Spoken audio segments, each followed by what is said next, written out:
In the car accident, my husband died on the spot trying to protect me. I was devastated looking at his lifeless body and eventually took my own life to join him. But after my death, his mistress and their son came to claim the inheritance. Only then did I realize he had been diagnosed with terminal lung cancer. He saved me just to use my guilt to benefit his son. When I opened my eyes again, I was back at the moment he died in the car crash. Ding! This novel reminds you to click the subscribe button in the bottom right corner to read the complete novel. The pungent smell of disinfectant reminded me that I was reborn back to the day I woke up in the hospital after the car accident. As consciousness returned, I immediately pressed the call button and a nurse hurried in. I grabbed her hand and asked, "Where's Eddie?" The nurse looked at me with difficulty, just like in my previous life. She hesitated, unsure whether to tell me, when another voice spoke for her. "Eddie is dead." Daniel Carter, Eddie's childhood friend and a doctor at this hospital, stood coldly at the doorway. "He died instantly trying to save you. Isabel, if you hadn't insisted on going to that concert that day, there wouldn't have been an accident, and Eddie wouldn't be dead." His eyes were red-rimmed, looking at me as if he wished I had died instead. "I was right to oppose your relationship before. You're nothing but trouble," he raged, while the nurse beside him looked uncomfortable, wanting to speak up for me. I stared at him expressionlessly as he stabbed at the heart of a woman who had just lost her husband. In my previous life, I had broken down after hearing his words and seeing Eddie's disfigured body. I ultimately chose to follow Eddie in death. Only after I died did I discover it was all Eddie's scheme. He had terminal lung cancer with little time left to live. He planned this accident so that his mistress and illegitimate child could smoothly inherit his property. The concert tickets were his excuse, bought well in advance for our 7th wedding anniversary. "Dr. Carter, I reasonably suspect you've suffered a major shock affecting your memory." Eddie bought the concert tickets a month in advance, and the date was set on the tickets. It wasn't that I insisted on going that day. "Are you this confused in your surgeries as well?" Anger flashed across his face for a moment. Daniel hadn't expected me to be so calm and point out the errors in his words. He frowned. "Even if what you say is true, Eddie still died because of you. How can you not be heartbroken? Are you even human?" He spoke self-righteously, as if truly standing up for Eddie, but in reality, he was trying to drive me to my death. He was Eddie's attending physician, aware of Eddie's condition and his plan. In fact, Daniel was part of the plan. I glanced at him. He should be grateful that my hatred and anger had long since settled in the darkness, or I would have lunged at him to tear his face off. "Of course I'm human. This isn't a veterinary hospital that only treats animals. Or perhaps you, Dr. Carter, have treated animals here?" Daniel was left speechless by my retort, and he blurted out what was really on his mind. "A woman with such a vicious tongue, Eddie shouldn't have saved you. He should have let you be crushed to death by that car." Even the nurse beside him was shocked to hear such careless words. "Dr. Carter." The nurse tried to remind him, but Daniel snapped at her. "Shut up." He sent the nurse out, then turned back to me with cold mockery. "You brought death to your parents, and now to your husband. How dare you continue living? Who else do you plan to harm?" My heart ached violently. Daniel's casual mention of my parents' deaths showed they had discussed this about me more than once behind my back. When I was 12, my parents died in a plane crash while on a business trip. My grandmother struggled to protect me and our family's assets, only to pass away 6 years later. Relatives around us all said I was cursed, bringing death to my loved ones. Fortunately, I was already of age, so even if relatives wanted to scheme for the family property, they had no legitimate excuse. I handled my grandmother's funeral alone, and when I returned to school, rumors spread. Relatives eyeing our family's assets spread gossip at school about my curse. Classmates who used to be friendly now looked at me with disgust and kept their distance. But Eddie, he defended me against those accusations. He protected me when others bullied me, and when no one wanted to be with me, he still brought me along with his friends. Even in my previous life when he changed and schemed against me, I never doubted our earlier feelings. It turns out everything was just a facade he created. From beginning to end, I was the only one who fell for it. Bringing death to my parents. This was Eddie and Daniel's true view of me all along. Seeing my silence, Daniel thought he had hit a sore spot and looked smug. I'm right, aren't I? You brought death to your family as a child, and now to Eddie in marriage. If I were you, I'd have followed him in death already. You have the nerve to dash. Before he could finish, the nurse who had left earlier rushed back in. She was breathless and looked shocked. Dr. Carter. He's alive. Daniel froze. What? Who's alive? Eddie. Eddie is alive. Now not only was Daniel stunned, but so was I. In my previous life, Eddie had died completely. I was certain it wasn't a fake death. How could he be alive this time? Eddie Perry, who had been pronounced dead, suddenly showed signs of life, and was discovered by a hospital intern who immediately notified Daniel Carter. As I watched the operating room light turn on, I still felt dazed. What would I do if Daniel actually managed to save Eddie? If he failed once, he would surely try again.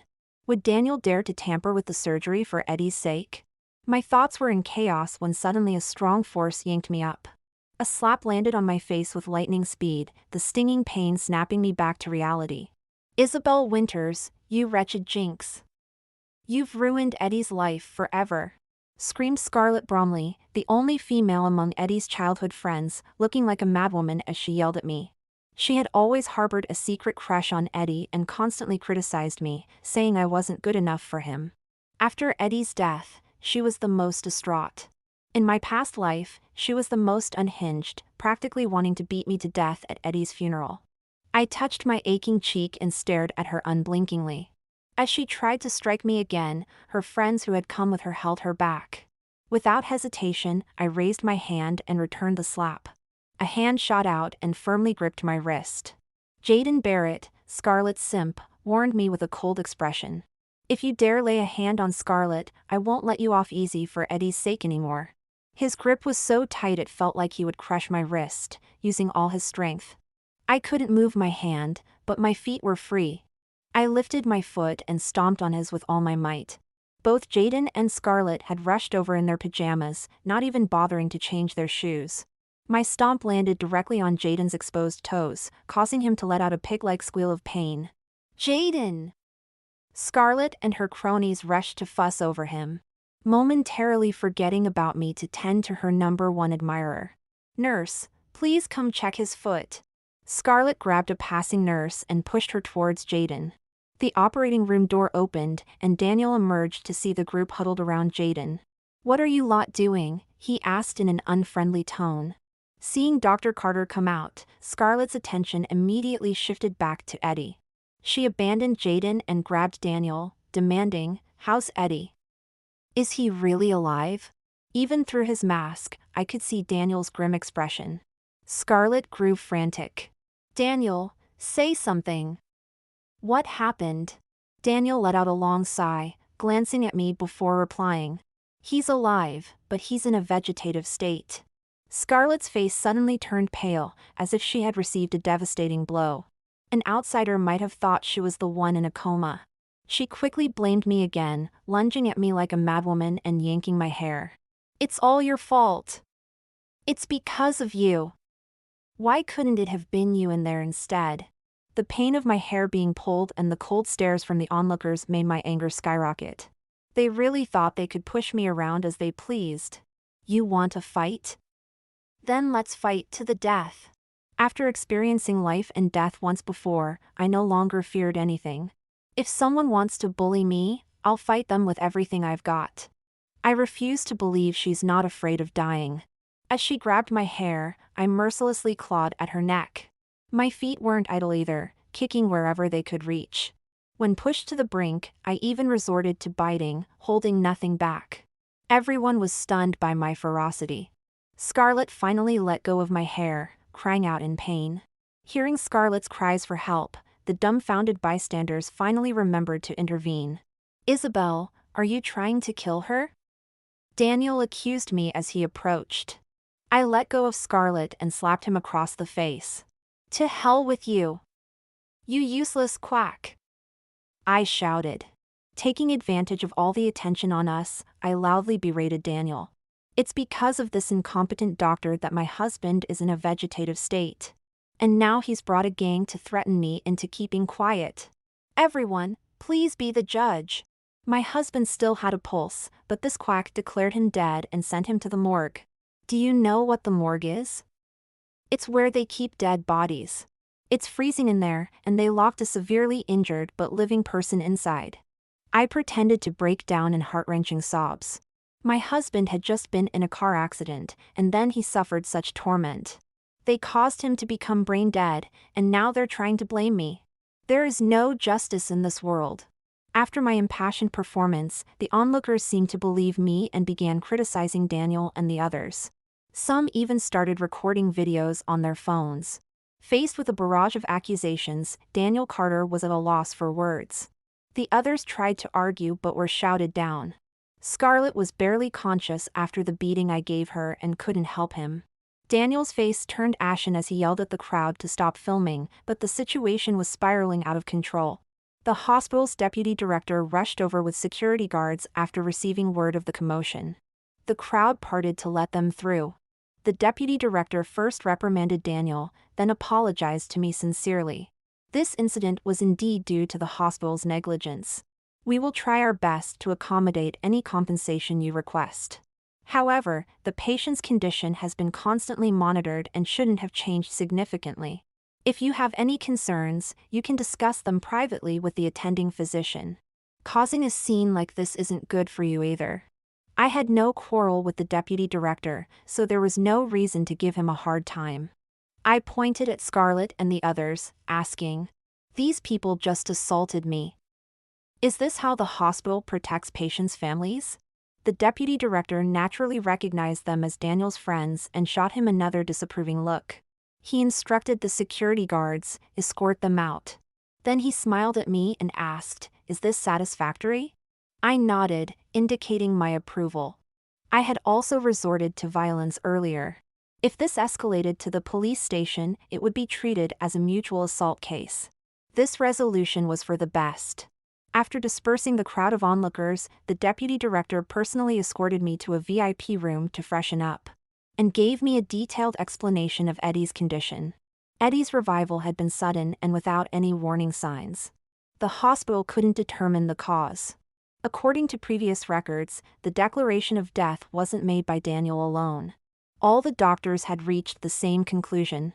In the end, the hospital could only attribute Eddie's survival to a miracle.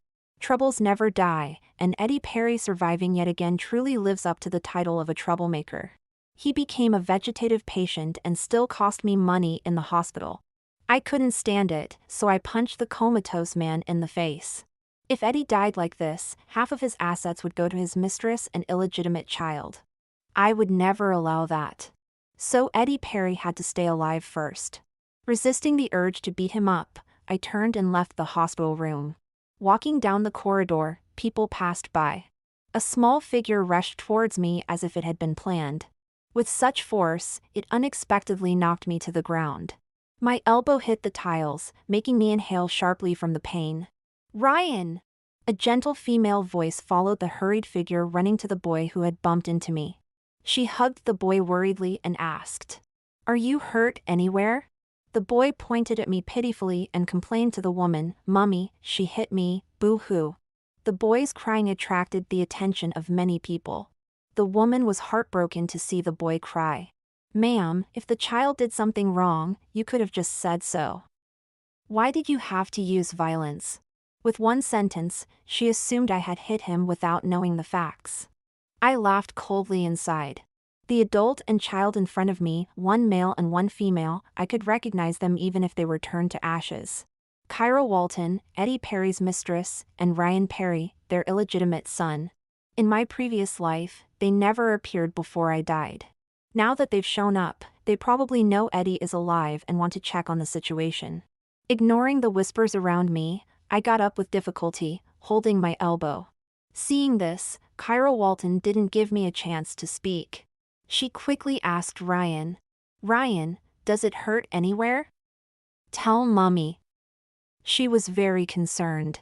Ryan, that little bastard, was also quick-witted. He showed his bruised little arm. "Mummy, Ryan hurts!" As he cried, some elderly onlookers who couldn't stand it started to blame me, one after another.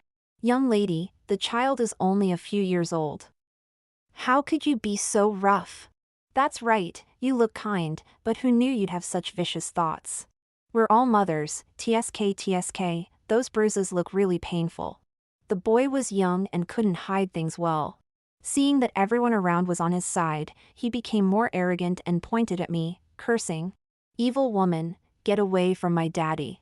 Tears were still on his face, but he didn't feel he had said anything wrong. Kyra's face changed dramatically, and she quickly scolded him. "Ryan, what nonsense are you talking about?" The boy was yelled at, and tears flowed again. "Mummy, you're scolding me. Why don't you scold this bad woman who's clinging to daddy?" Ryan was stupid in my previous life too.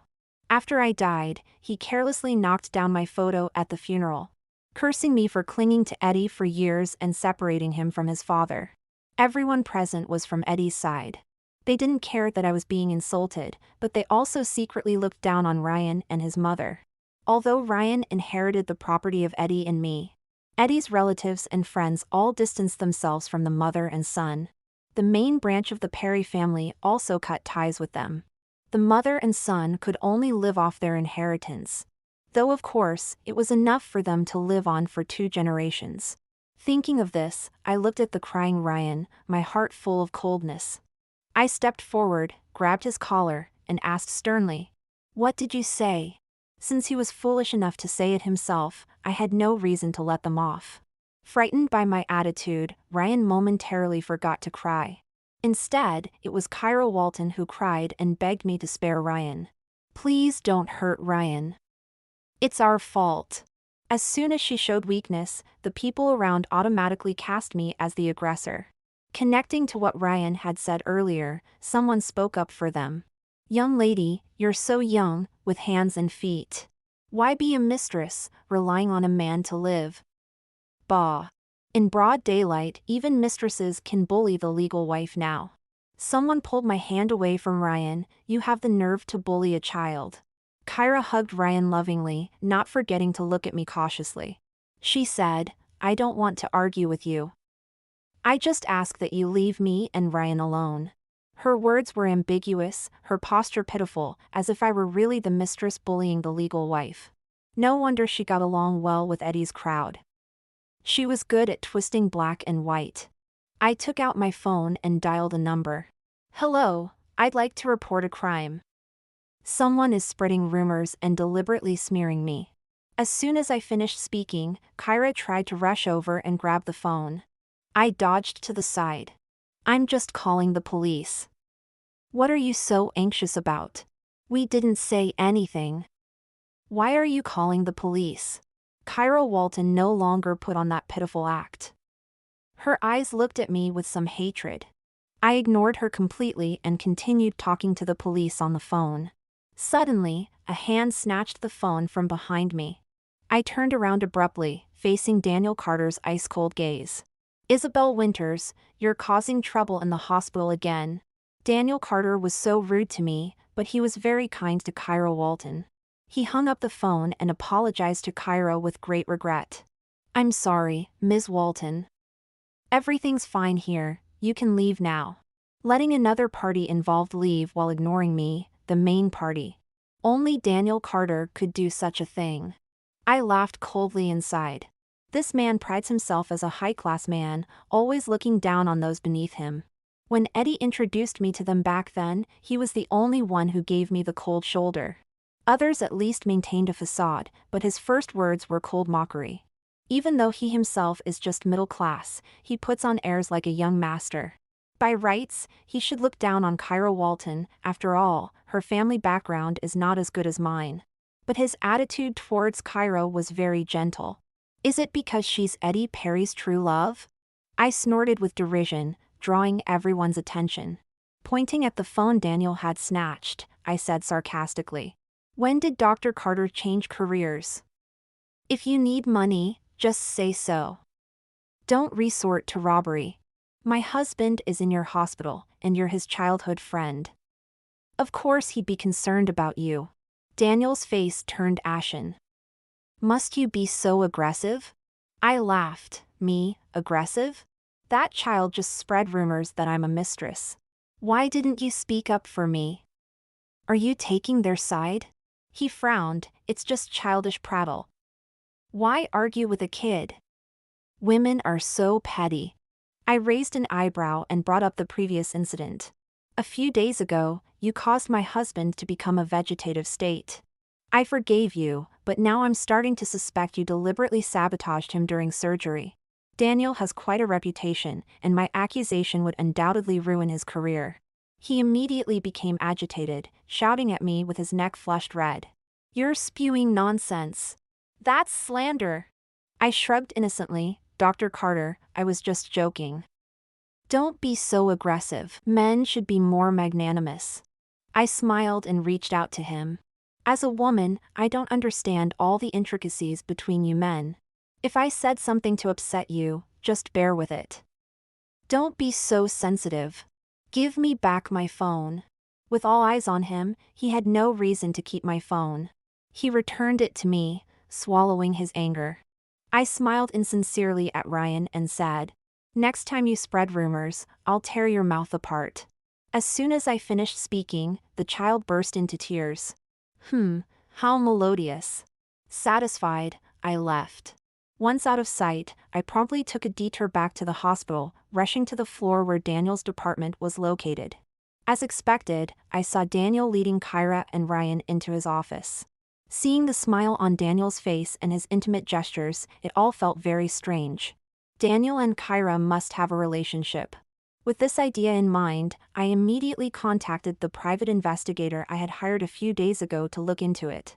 On the 12th day after the car accident, Eddie Perry's mother rushed back from abroad. She came back several days earlier than in my previous life. The Perry family has distant relationships, and they're all busy living their own lives, not caring much about Eddie as a son. In my previous life, she only hurried back to attend Eddie's funeral. Her sudden return now must be because someone deliberately urged her to come. I had the housekeeper serve tea to Mrs. Perry. She didn't stand on ceremony and got straight to the point. Eddie has become a vegetative state with slim chances of waking up. You haven't given birth to a son, so you won't be entitled to any of the property. If you divorce now voluntarily, I can still offer you some compensation. Her purpose was clear, without a single wasted word. I took a sip of tea and remained silent. Seeing that I didn't speak, Mrs. Perry frowned and became more forceful. You're an orphan who married into our family without bringing anything. I'm willing to compensate you out of pity. Don't be too greedy, or you'll end up with nothing in the end. I nodded to show I understood, and spoke calmly. Mrs. Perry, you weren't in the country when Eddie and I got married, so you may not be very familiar with our situation. Before our marriage, Eddie had a lawyer draft an agreement stating that a portion of all his assets would belong to me. Even in case of divorce, the agreement remains valid. So, I don't need your compensation. Mrs. Perry couldn't believe it and insisted, impossible. Eddie would never do such a thing. I smiled politely, the agreement is here at home. If you don't believe me, I can show it to you. Show it to me now. Mrs. Perry didn't hesitate to ask me to produce the agreement, so I brought out the copy for her to see. After reading it, her expression turned sour as she finally believed what I said. Without another word, she picked up her bag and stormed out. I thought the matter was over, but the private detective had made some progress. That day, I had just returned home from the detective agency when the housekeeper opened the door, looking at me with hesitation. I had a premonition as I walked into the living room, and sure enough, I saw Mrs. Perry again. In addition, there were two other uninvited guests. Kyra Walton and Ryan Perry. Mrs. Perry, why are you here again? I put down my bag and calmly sat down opposite Mrs. Perry. Mrs. Perry slammed a report on the coffee table, her attitude aggressive. Ryan is Eddie's biological son. He must return to the Perry family to claim his heritage. Without looking at the report, I said directly, Mrs. Perry, have you found a new wife for Eddie, complete with a son? Fine, I'll contact a lawyer to file for divorce. As I made to leave, Mrs. Perry shouted sternly, "Sit down. When did I say you should divorce Eddie?" I pointed at Kyra and Ryan. "Then what about these two?" Mrs. Perry said, "I brought Ryan here so he could return to the Perry family. You're still Eddie's wife, but you must accept Ryan as your child. Also, Kyra is Ryan's birth mother. She gave birth to Eddie's child, so even if she doesn't deserve credit, she deserves recognition for her efforts. Therefore, she must also return to the Perry family." She spoke with utter conviction, not realizing how disgusting her words were. I looked with a wry smile at Ryan, who was pretending to be a good boy in Kyra's arms. If he really returned to the Perry family, who knows what schemes he would plot against me. Feeling my gaze, Ryan cried out in fear, jumping out of Kyra's arms and clinging to Mrs. Perry's arm, sobbing, "Grandma, I'm scared." This stirred Mrs. Perry's grandmotherly love. She comforted him gently, then glared at me with hostility. "No matter what, the child is innocent. If you want to glare, glare at me. Isabel Winters, let me tell you, you almost made Eddie childless. If it weren't for sweet Kyra bringing Ryan to find me, Eddie's assets would have fallen into your hands. You're a hen that can't lay eggs, and you still want to monopolize the fortune?" "No way." Mrs. Perry looked at me coldly. "If it weren't for that agreement you tricked Eddie into signing back then, I would have kicked you out long ago. I have plenty of ways to deal with you. This child Ryan, will you accept him or not?" I asked in return, "What if I don't agree?" Mrs. Perry's eyes flashed with understanding. "I guessed you wouldn't agree. I've already told the Perry family about Ryan's situation. With the DNA test report, Mr. Perry Sr. has acknowledged Ryan's identity and agreed to include him in the family tree. You have to agree whether you like it or not." So they had already approached the old man. No wonder Kyra Walton was so confident, with her luggage already filling up the living room. Noticing my gaze, Kyra smiled at me. Mrs. Perry impatiently urged me, "Hurry up and prepare a room for Ryan and Kyra. Whoever dares to neglect my grandson, I won't let them off easy." Kyra said somewhat embarrassedly, "Mother Perry, this doesn't seem right. After all, Isabel is Eddie's wife." Mrs. Perry glanced at me dismissively. "She can't have children.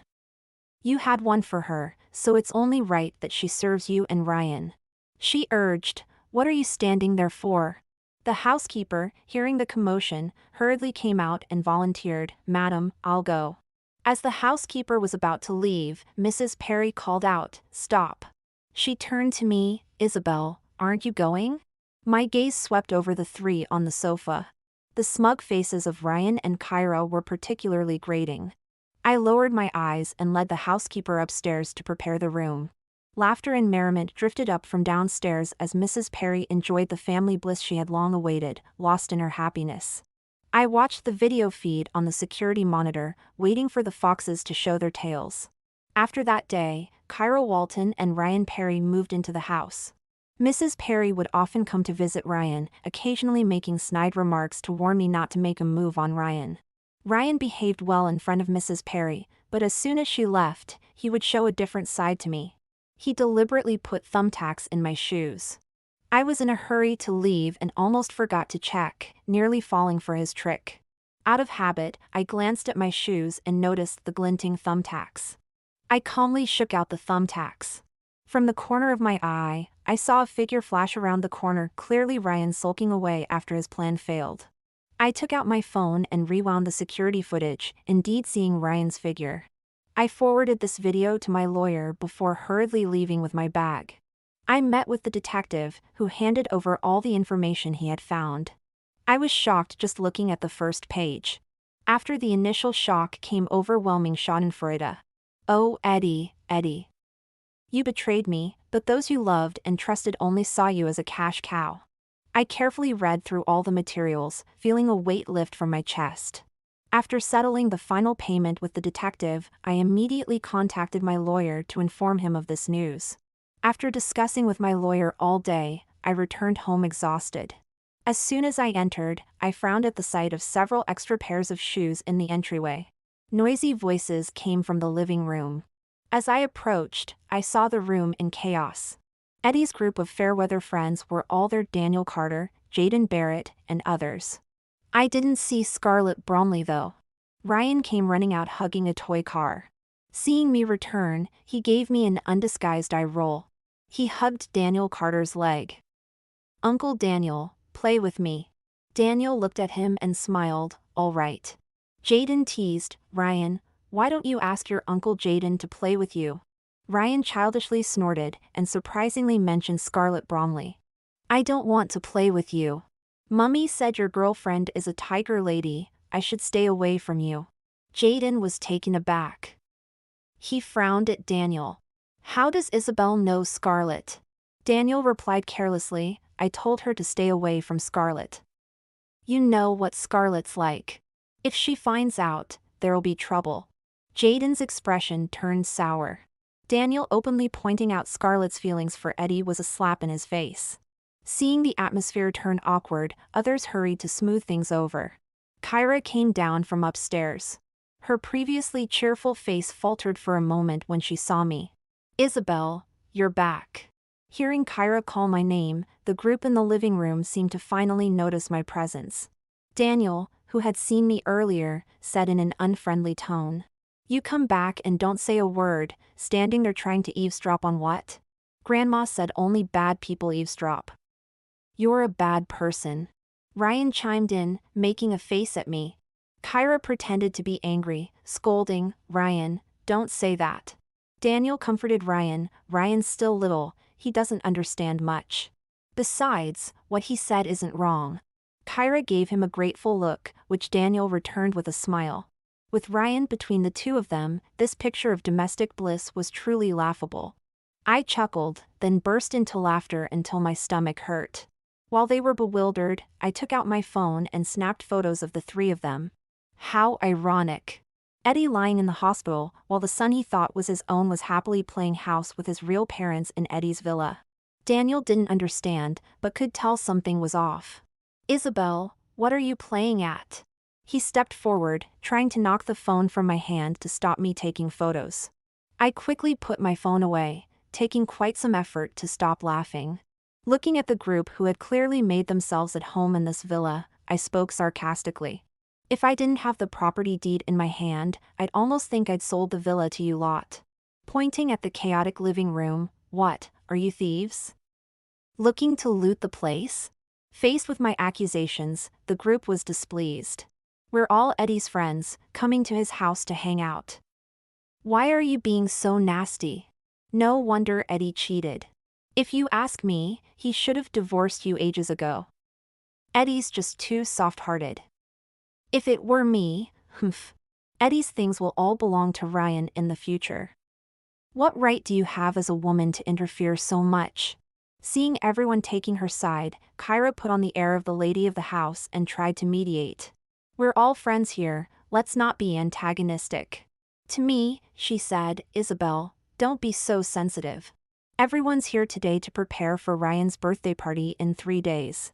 Ryan threw his toy at me, angrily scolding me. Get lost. This is my house, you can't bully my mummy and uncles. Saying this, he used the phone watch on his wrist to make a call. Grandma, Isabel is bullying me. He complained to Mrs. Perry in a tearful voice. After a few seconds, my phone rang. Seeing the familiar number, I hung up without hesitation. Immediately after, a string of messages came through. Ryan looked at me smugly. Grandma said if you dare bully me again, you'll be kicked out of the house. I ignored him, picking up the toy from the ground and throwing it back at him hard. Daniel was quick, shielding him from it. Ryan cried out in shock, yelling that I should be thrown out. Kyra busied herself comforting the crying Ryan, while Daniel spoke up to criticize me for picking on a child. Jaden's group also started cursing at me, saying I was inhuman for laying hands on a child. The previously quiet and elegant villa was in an uproar. I ignored it all, going to the kitchen to reassure the housekeeper. I gave her a generous bonus and a few days off. Passing through the living room, I ran straight to my room, packed the clothes I needed, and came back downstairs with my suitcase. Downstairs had quieted down. Seeing me with my suitcase, Kyra's eyes flashed with triumph, though she still put on an embarrassed act. Isabel, you're all packed? I'm sorry, but Mother insists you leave. I held up my hand to silence her, glancing at Daniel who remained in the living room, then smiled at her. This isn't your home. I'll be back eventually. Enjoy your time here while you can. Even if that old woman hadn't asked me to leave, I would have gone anyway. How else could I give this family of 3 the chance to enjoy their loving time together? Carrying my suitcase, I headed straight for a property under my name. After ordering takeaway, I opened the surveillance footage as a dinner show. Oh, I almost forgot about Eddie. I called the hospital, telling my assistant there to quickly discharge Eddie and secretly bring him to me. After transferring a string of numbers, it wasn't long before the doorbell rang. I couldn't help but marvel at how nice it is to have money to spend. It's even better when spending that cheating husband's money. The doctor and assistant wheeled Eddie in. After setting up the equipment, they were about to leave when I stopped them. Find a private doctor to wait outside as well. We might need one. I transferred another string of numbers, then settled back onto the sofa contentedly. The hospital had said that although Eddie was in a vegetative state, he could still hear. I hope today's show won't disappoint him. In my room, Kyra Walton was greedily trying on expensive brand name clothes with the tags still attached. The door suddenly opened, and Kyra, who was changing, let out a startled cry. She relaxed when she saw who it was. She chided, "You scared me. What are you afraid of?"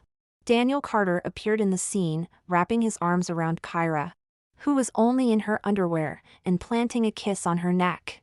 Isabel's gone, Eddie's in a vegetative state, what's there to be afraid of? Kyra shyly shrank her neck. Oh, what are you doing? Desire intensified in Daniel's eyes. You. Kyra offered her red lips in feigned resistance, and Daniel pounced like a ravenous wolf. He pressed Kyra against the wardrobe, kissing her wildly. The smacking sounds of their lips and tongues intertwining made me forget about feeling sorry for my wardrobe. It's too late now, this isn't the time to worry about the wardrobe. Hurry up, turn up the volume so that poor fool Eddie can hear it clearly. After the volume was loud enough, the two became even more passionate, exciting me so much that I shoveled down a few more mouthfuls of food. Daniel's hands roamed freely over Kyra's body, going lower and lower. Kyra let out a moan and coyly stopped him. Not here, this is Isabel's room. Daniel was unsatisfied. Why not? Kyra's eyes darted mischievously, her voice dripping with suggestiveness. Oh, silly. It'd be more thrilling in Eddie's room. Hearing her coquettish words, the desire in Daniel's eyes intensified. He gave her bottom a hard smack.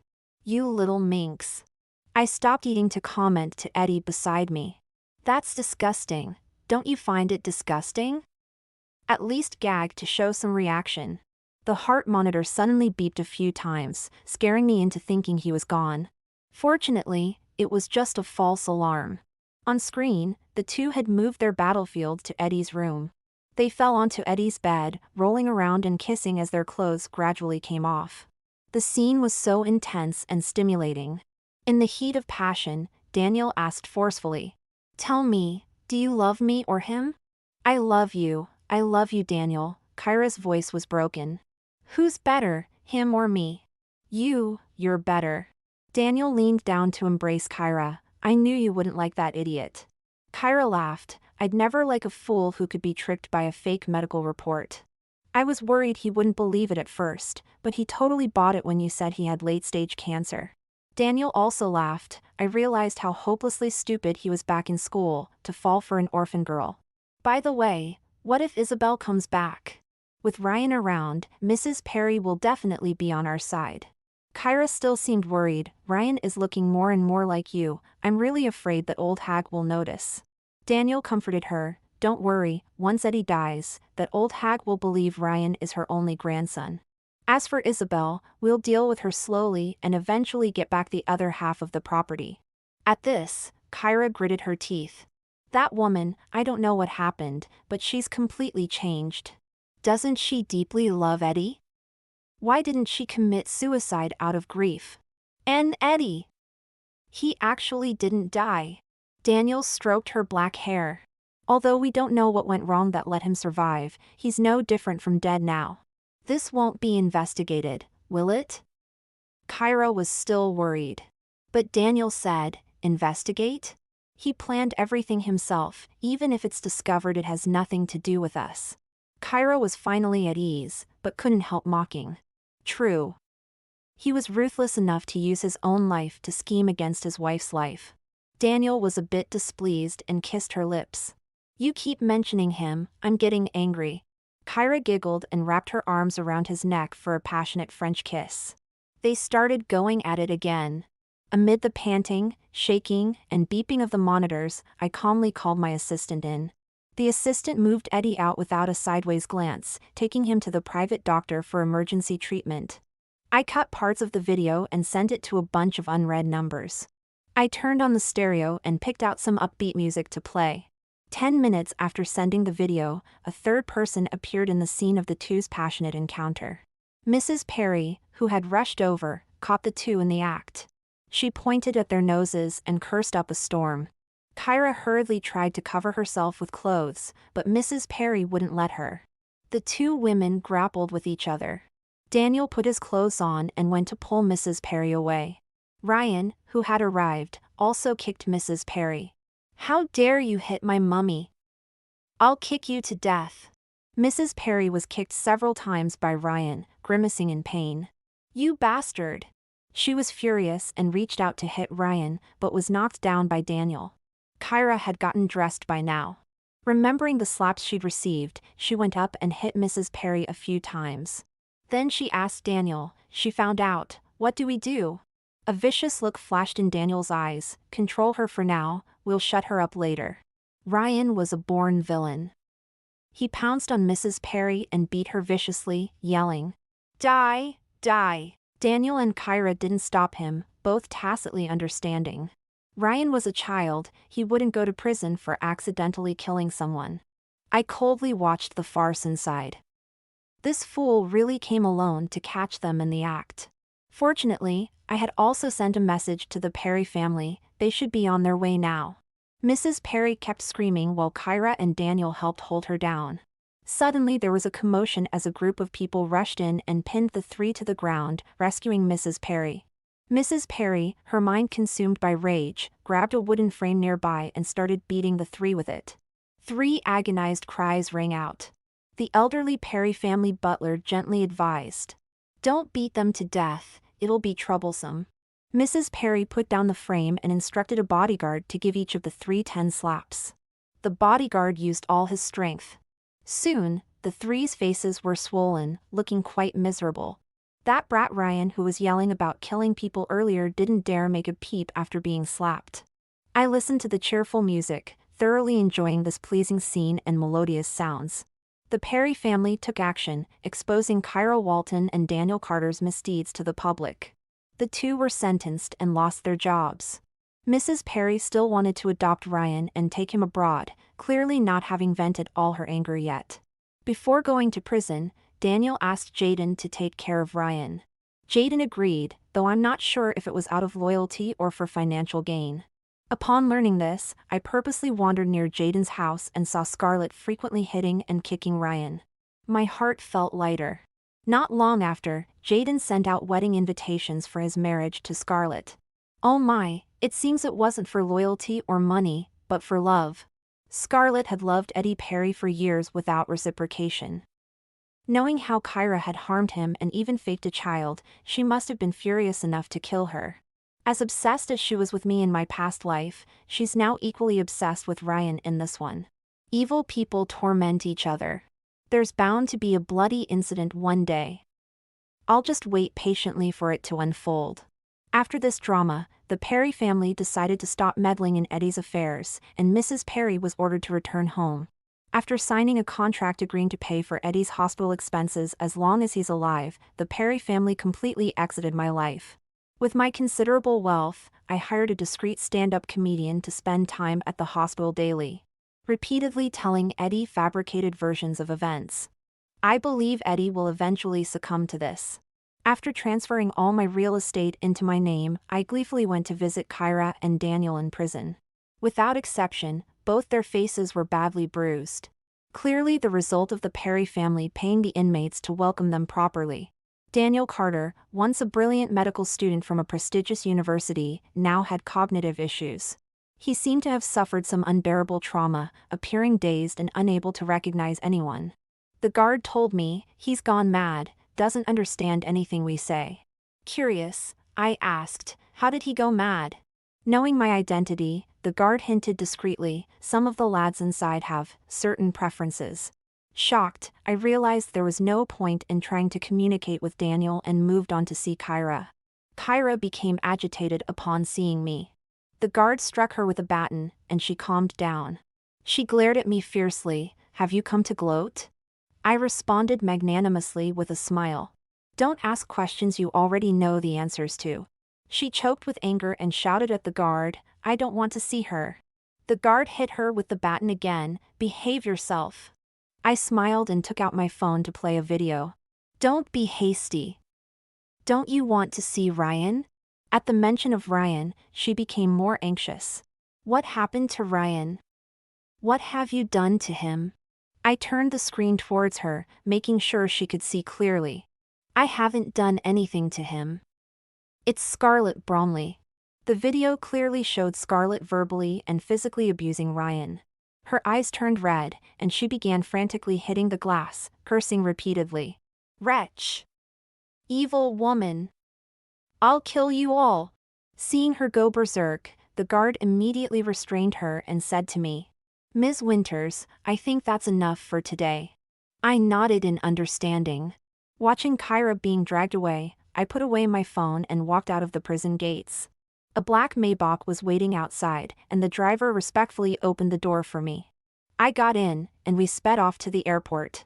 I had long planned a world tour, and now I could finally realize it. Months later, while I was sunbathing in Semporna, Malaysia, I received a phone call. My assistant in the UK informed me that Eddie Perry had died of organ failure. I let out a long sigh of relief and ordered a few male models for evening entertainment. Finally, I don't have to spend money on a vegetable anymore.